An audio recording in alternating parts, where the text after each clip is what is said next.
महाकवि कालिदास ईस्वी पूर्व कालखंड के संस्कृत भाषा के महानतम कवि और नाटककार माने जाते हैं। उन्होंने भारतीय पौराणिक कथाओं, महाकाव्यों व भारतीय दर्शन को आधार बनाकर महान काव्यों की रचना की।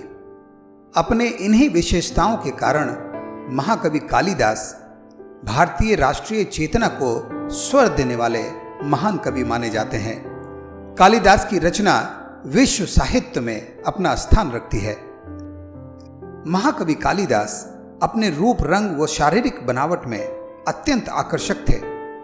वे विक्रमादित्य दरबार के नवरत्नों में से एक थे, परंतु संस्कृत भाषा के महाज्ञानी और महाकवि होने के बाद भी ऐसा माना जाता है कि कालिदास अपने प्रारंभिक जीवन में अनपढ़ और महामूर्ख थे। कालिदास का मूर्खता से विद्वता की प्राप्ति का यह प्रसंग कालिदास विद्योत्तमा के विवाह के प्रसंग से जुड़ा है। यह प्रसंग संपूर्ण विश्व साहित्य में पढ़ा और जाना जाता है। आइए कालिदास के जीवन के महान परिवर्तन के बारे में जानते हैं। महाकवि कालिदास का विवाह विद्योत्तमा नाम की राजकुमारी से हुआ था।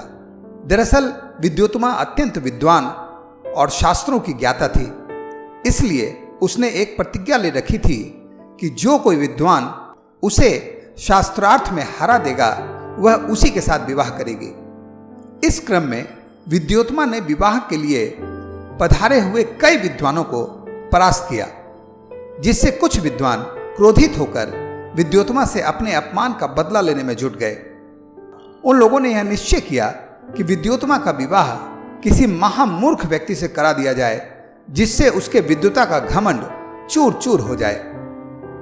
एक दिन जब कुछ विद्वान कहीं जा रहे थे, तब रास्ते में उन्हें एक पेड़ दिखाई पड़ा। उस पेड़ पर बैठा आदमी जिस डाल पर बैठा था उसी डाल को काट रहा था।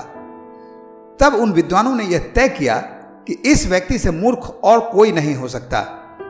उन विद्वानों ने उस व्यक्ति को पेड़ से उतारकर उसे राजकुमारी से विवाह का प्रलोभन दिया तथा उससे कहा कि वह कुछ दिनों के लिए मौन धारण कर ले और आगे वही करे जैसा वे चाहते हैं। फिर उन विद्वानों ने स्वांग रचकर कालिदास को अपने गुरु के रूप में विद्योत्तमा के सामने प्रस्तुत किया और कहा कि ये विद्वान व्यक्ति आपसे शास्त्रार्थ करना चाहते हैं, परंतु अभी इनका मौन व्रत चल रहा है, अतः ये आपके सभी प्रश्नों का उत्तर संकेत द्वारा देंगे और फिर इनके संकेत के अनुसार हम सभी विद्वान उनके संकेत की विवेचना करेंगे। जब शास्त्रार्थ प्रारंभ हुआ, तब प्रथम प्रश्न के रूप में विद्योत्तमा ने संकेत से एक उंगली दिखाई, जिसका अर्थ यह था कि ब्रह्म एक है। परंतु कालिदास ने इसका अर्थ यह लिया कि विद्योत्तमा उनके एक आंख को फोड़ना चाहती है, अतः क्रोध में उन्होंने दो उंगलियों का संकेत इस भाव के साथ दिया कि अगर तुम मेरी एक आंख फोड़ना चाहती हो तो मैं तुम्हारी दोनों आंखें फोड़ दूंगा। लेकिन विद्वानों ने इसके अर्थ कुछ इस प्रकार समझाए कि विद्योत्तमा के अनुसार ब्रह्म एक है, परंतु हमारे गुरु का यह कहना है कि उस ब्रह्म को सिद्ध करने हेतु जगत की सहायता लेनी पड़ती है, क्योंकि अकेला ब्रह्म स्वयं को सिद्ध नहीं कर सकता।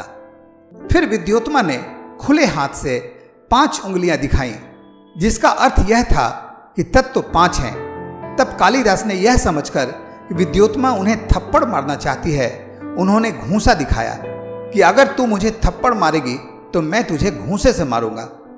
फिर कपटी विद्वानों ने इसका अर्थ समझाते हुए यह कहा कि हमारे गुरु यह कह रहे हैं कि ये 5 तत्व पृथक रूप से विशिष्ट कार्य संपन्न नहीं कर सकते, परंतु एक साथ मिलकर ये मनुष्य के शरीर को धारण कर विशिष्टता प्राप्त करते हैं। इस प्रकार कालिदास के कुशल बुद्धि के सामने विद्योत्तमा अपनी हार स्वीकार कर लेती है और शर्त के अनुसार विद्योत्तमा और कालिदास का विवाह तुरंत ही संपन्न हो जाता है। विवाह के बाद विद्योत्तमा को संग लेकर कालिदास अपनी कुटिया में आते हैं। प्रथम रात्रि जब दोनों एक दूसरे के साथ शयन कक्ष में विचरण कर रहे होते हैं, तभी एक ऊंट का स्वर सुनाई पड़ता है। विद्योत्तमा संस्कृत में पूछती है किमे तत्, अर्थात ये कौन है, परंतु कालिदास को तो संस्कृत आती नहीं थी, अतः उनके मुख से निकल गया उट्र, और इसी समय विद्योत्तमा को यह पता चल गया कि यह आदमी अनपढ़ और गंवार है। और यह सब जानकर विद्योत्तमा ने कालिदास का बड़ा अपमान किया और उसी समय धक्के मारकर उन्हें घर से बाहर करते हुए बोली कि जब तक तुम सच्चे विद्वान नहीं बन जाते मेरे पास लौटकर कभी मत आना। कहते हैं कि अपने इस घोर अपमान के बाद ही कालिदास ने माता काली की अनन्य भक्ति की और माता काली की आराधना और उपासना करते हुए वे आगे चलकर संस्कृत भाषा के महान ज्ञानी, विद्वान और धनवान भी हुए।